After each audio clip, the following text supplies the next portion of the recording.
Again good morning of you. Good morning my dear friend. जो लोग आज पहली बार इस प्रेजेंटेशन को देखने के लिए पटना के अंदर आए हैं, you all are the luckiest person. Reason is that कि आपको ये प्रेजेंटेशन देखने के लिए आप ही के शहर पटना से आमंत्रण आया। लेकिन माय डियर फ्रेंड, मैं हरियाणा के छोटे से शहर करनाल का रहने वाला था। मुझे ये इनविटेशन करनाल से नहीं आया, वेरी सॉरी। 350 किलोमीटर दूर अमृतसर से एक इंसान ने मुझसे फोन पे बात की, आओ अमृतसर, आपकी जिंदगी बदल देंगे। मुझे लगा ये इंसान मेरी जिंदगी बदलने की बात नहीं कर रहा, ये इंसान मेरी परिस्थितियों का मजाक उड़ा रहा है। आप सोचे होंगे, प्लीज ऐसे में डिस्टर्ब होते इसको पीछे चले जाए, नहीं तो बंद कर दे प्लीज। तो माय डियर फ्रेंड, उस इंसान ने कहा आओ अमृतसर, आपकी जिंदगी बदल देंगे। मुझे लगा ये इंसान मेरी जिंदगी बदलने की बात नहीं कर रहा, ये इंसान मेरी परिस्थितियों का मजाक उड़ा रहा है। कारण उस वक्त मेरी परिस्थिति ऐसी थी, मैं शेयर करना चाहूंगा आपके साथ। आज से लगभग 20-25 साल पहले I was a big business tycoon. एक बहुत बड़ा मेरा बिजनेस था। 25 साल पहले माय डियर फ्रेंड बताना चाहूंगा मेरा लाइफस्टाइल क्या था। 25 साल पहले जब लोग स्कूटर और बाइक के ख्वाब देखा करते थे, मेरे पास जापान की टोयोटा क्रेसिडा गाड़ी हुआ करती थी। 25 साल पहले जब लोग ट्रेन में सफर किया करते थे, मैं बाय एयर सफर किया करता था। लेकिन जो बिजनेस में बैठे हैं वो बाखूबी जानते हैं कि आज बिजनेस के अंदर कोई सिक्योरिटी नहीं है। कब आप फर्श पे होंगे, कब फर्श पे। मेरे साथ भी दोस्तों ऐसा हुआ, किसी कारणवश, क्योंकि मेरा बिजनेस हिंदुस्तान से बाहर था, भूटान के अंदर, किसी कारणवश भूटान और हिंदुस्तान का बिजनेस सेशन कुछ वक्त के लिए खत्म हो गया और मुझे भूटान से वापस हिंदुस्तान जाना पड़ा। और यहाँ आने के बाद मैंने करनाल के अंदर एक बहुत बड़ी टेक्सटाइल की इंडस्ट्री लगाई। लेकिन जो देखते देखते बहुत बढ़िया चल रही थी, 24 घंटे चलती थी, लेकिन देखते देखते उसके आसपास कुछ और इंडस्ट्री लग चुकी थी और मेरी वो इंडस्ट्री 25 लाख रुपए नुकसान में जा चुकी थी। कहते हैं जब मुसीबतें आती हैं पहाड़ बनकर आती हैं। मैं किसी काम की वजह से देहरादून गया, वहां मेरा अपहरण कर लिया गया, किडनैप कर लिया गया। जब 17 दिन के बाद उन लोगों ने मुझे छोड़ा, मेरी मेमोरी भी कम हो चुकी थी। जब मैं घर पहुंचा, घर के बाहर एक नोटिस बोर्ड लगा था, you are not allowed to enter in this, you are sorry, घर के बाहर नोटिस लगा था कि बहुत जल्दी आपके इस घर की ऑक्शन नीलामी कर दी जाएगी। जब मैं इंडस्ट्री में गया, उसके बाहर नोटिस लगा था, you are not allowed to enter in this industry, क्योंकि अब ये इंडस्ट्री बैंक की हो चुकी है। रातों रात मैं अरस से फट पे आ चुका था। मेरे 2 छोटे छोटे बच्चे, एक बेटा और बेटी, जो बड़े अच्छे स्कूलों में पढ़ते थे, उनको वह स्कूल छुड़वाकर मुझे एक मामूली से स्कूल में डालना पड़ा। मेरे मिसेज, जो कि बहुत बड़ी बिजनेस फैमिली से बिलोंग करते थे, वो सुबह 1400 रुपए की नौकरी करने लगे और रात को 4 बजे तक अपनी बेटी और बेटे के साथ वो खिलौने बनाने लगे। वो इंसान जो अपने आप को एक बहुत बड़ा बिजनेसमैन समझता था, अपनी बीवी और बच्चों के बनाए हुए खिलौनों को मैं एक बैग में भरता था, फिर रात से दिल्ली पहुंचता था और वहां सड़कों पर खड़ा होकर सरोजिनी नगर की मार्केट में 80-80 रुपए के मैं खिलौने बेचा करता था। इन परिस्थितियों के अंदर कोई कहे कि आपकी जिंदगी बदल देंगे, क्या मुझे नहीं लगेगा कि ये इंसान मेरी परिस्थितियों का मजाक उड़ा रहा है? लगेगा यस और नो? लेकिन माय डियर फ्रेंड, मैं आप लोगों को ये अपनी परिस्थितियां क्यों बताना चाहता हूँ? मैं आप लोगों को एक मैसेज देना चाहता हूँ, कभी अपनी विपरीत परिस्थितियों को अपनी हार का कारण मत बनाना, उन्हीं विपरीत परिस्थितियों को अपनी जीत का कारण बनाना। माय डियर फ्रेंड, जीत का कारण। जब उस इंसान ने कहा आओ सर, आपकी जिंदगी बदल देंगे, मुझे लगा ये इंसान मेरी परिस्थितियों का मजाक उड़ा रहा है। लेकिन मेरे मिसेज, जिन्होंने मुझे मोटिवेट किया, उन्होंने मुझे एक बात कही कि when one door closes then another open। अगर भगवान एक रास्ता बंद करते हैं, दूसरा खोलते भी हैं। मैंने कहा मे भी ये दूसरा रास्ता हो। लेकिन प्रॉब्लम क्या थी? करनाल से लेकर अमृतसर तक का किराया भी मेरी जेब में नहीं था। एक एसटीडी चलाने वाले दोस्त से मैंने 350 रुपया उधार लिया। जब मैं करनाल से अमृतसर पहुंचा, प्लेटफॉर्म पे उतरा, एक रिक्शा वाले से पूछा कि भैया मुझे बचत भवन में जाना है। उसने मुझसे 30 रुपए मांगे। मैंने कहा वेरी सॉरी, मैं 30 रुपए नहीं दे सकता, मुझे रास्ता दिखा दीजिए, मैं पैदल चला जाऊंगा। कारण मैं जानता था कि यही 30 रुपए रात को मेरे खाने के काम आएंगे। 5-6 किलोमीटर में पैदल गया, एक ऐसी छोटी सी मीटिंग में बैठा, वहां एक 17 साल का बच्चा मुझे समझाने की कोशिश कर रहा था, you can earn 24 lakh 32 lakh per annum. तो मैंने हाथ खड़ा कर दिया, नहीं हो सकता। लेकिन जब उस बच्चे ने अपने बारे में बताया, मैंने उस बच्चे को घुटने टेक दिए, उसके आगे घुटने टेक दिए, उनको अपना गुरु मान लिया, उनको अपना टीचर मान लिया, अपना लिटिल गॉड मान लिया। पर अफसोस, वो मेरे छोटे से भगवान जो मेरी जिंदगी में मेरी जिंदगी रोशन करने के लिए कुछ वक्त के लिए आए थे, एक कार एक्सीडेंट में उनके और उनके मामा की डेथ हो गई। और मैं उनसे मिलवाना चाहूंगा, my little god, my little guru, he is none other than mister Sunny Arora ji. मैं चाहूंगा समझ सकता हूं उनके लिए, समझ सकता हूं।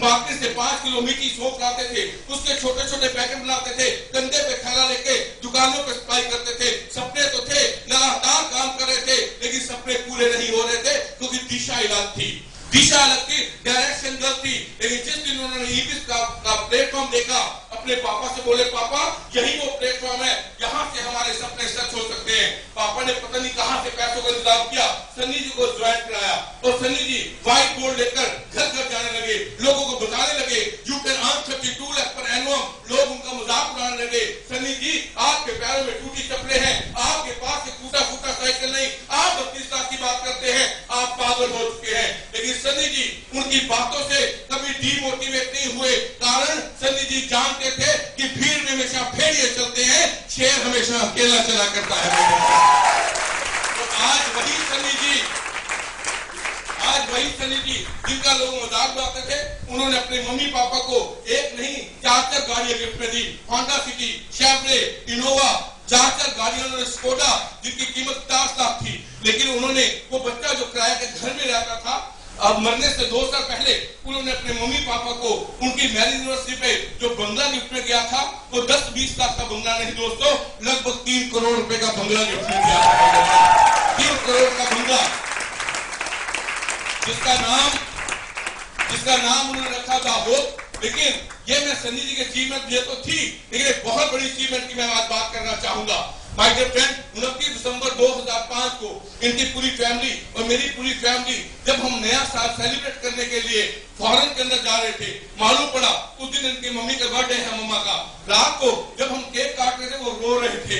मैंने कहा मैडम रो क्यों रहे हैं? कहते 98 की बात याद आ गई।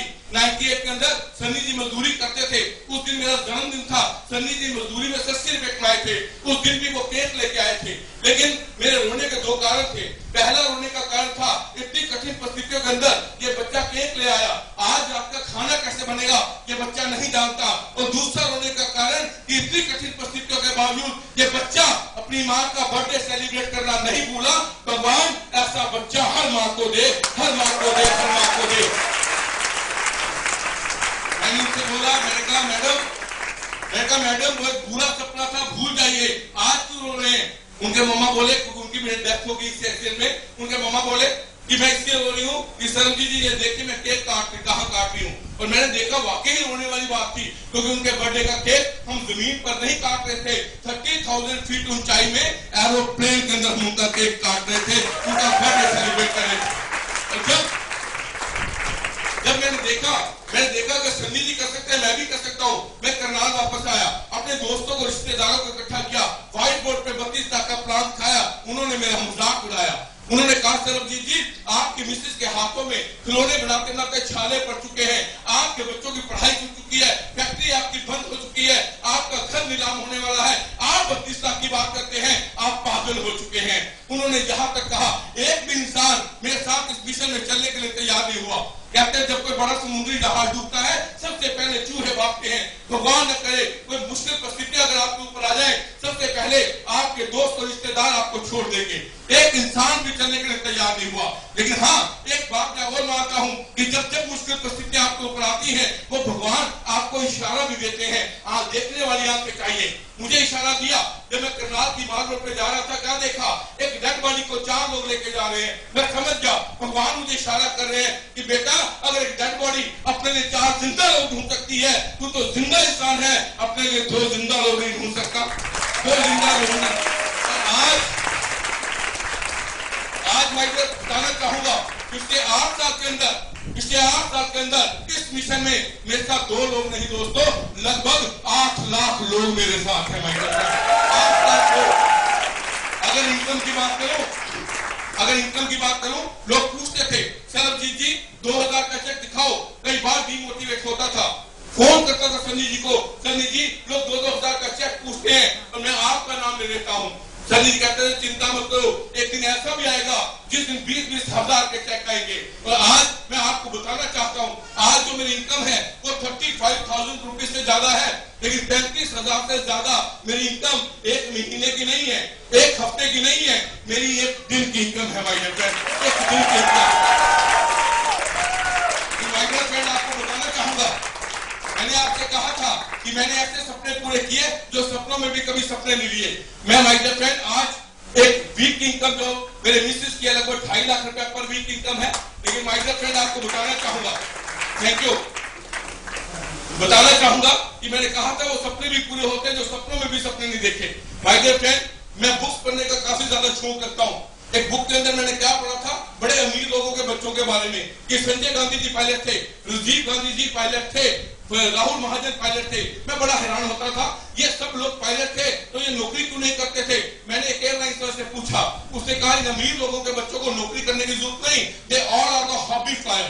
मैंने कहा what is the meaning of hobby flyer? कहते हैं हॉबी फ्लायर का मतलब है ये शौक के लिए पायलट बनते हैं। तो मैंने कहा क्या इनको कमर्शियल पायलट का जो लाइसेंस मिलता है फ्री में दे दिया जाता है? नहीं, 25 से 30 लाख लगता है। मैंने कहा क्या ये फ्री में उड़ान भरते हैं? नहीं, 10,000 रुपया 1 घंटे का लगता है। मैं सोच रहा था कि मैं दिन रात खिलौने बेचता हूँ, 80 रुपए एक दिन तक कमाता हूँ, ये अमीर लोग 25 से 30 लाख का लाइसेंस देते हैं और अपना शौक पूरा करने के लिए 1 घंटे में 10,000 रुपए लगा देते हैं। क्या ऐसे लोग भी हैं इस दुनिया के अंदर? और आज जब मैं मीटिंग देने के बाद घर जाता हूँ, अपनी छत पे खड़ा होकर, कभी दिन में कभी रात के सितारों में भी, जब रात को मैं अपनी छत पे खड़ा होता हूँ, अपनी मिसेस के साथ चाय की चुस्कियां पी रहा होता हूँ, करनाल का एक हॉबी फ्लायर मात्र 21 साल का बच्चा जो सेस्ना एरोप्लेन अमेरिका का C-174 सीटर लेकर आता है, वो हॉबी फ्लायर है, क्योंकि वो कभी हमारी छत से इधर से निकल जाता है, कभी इधर से, कभी इधर से, कभी बगल से, और वो 21 साल का हॉबी फ्लायर कोई और नहीं, इस खिलौने बेचने वाले का बेटा कैप्टन विक्रमजीत सिंह है।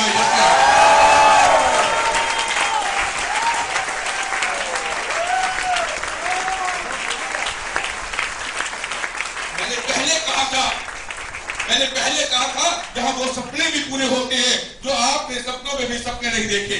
माय डियर फ्रेंड, कुछ दिन पहले की मैं बात बताना चाहता हूं। ब्रेकफास्ट टेबल के ऊपर मेरा बेटा मेरे साथ ब्रेकफास्ट कर रहा था, उसने मुझे मोबाइल दिखाया, मुझे मोबाइल दिखाकर बोला कि पापा ये देखो फोटो किसकी है। मैं बड़े ध्यान से देखा, मैंने कहा बेटा बिल्डिंग देखी देखी लगती है, लग रहा है ताजमहल है। मैंने कहा लेकिन ये बड़ी अजीब सी फोटो है। पापा मेरे दोस्त ने कहा था कि ये ताजमहल ऊपर से बड़ा सुंदर लगता है। मैं उसी वक्त प्लेन लेकर गया और आगरा के ऊपर जाकर फोटो खींच कर आया। मैं बड़ा हैरान हुआ, मैंने कहा बेटा आने जाने में कितना टाइम लगा? कहता पापा 3 घंटे। मैं समझ गया कि ये फोटो मुझे 30,000 पड़ी है। मैंने कहा कोई चिंता की बात नहीं, ये आम बच्चा नहीं है, ये एक ही बीजन का बच्चा है।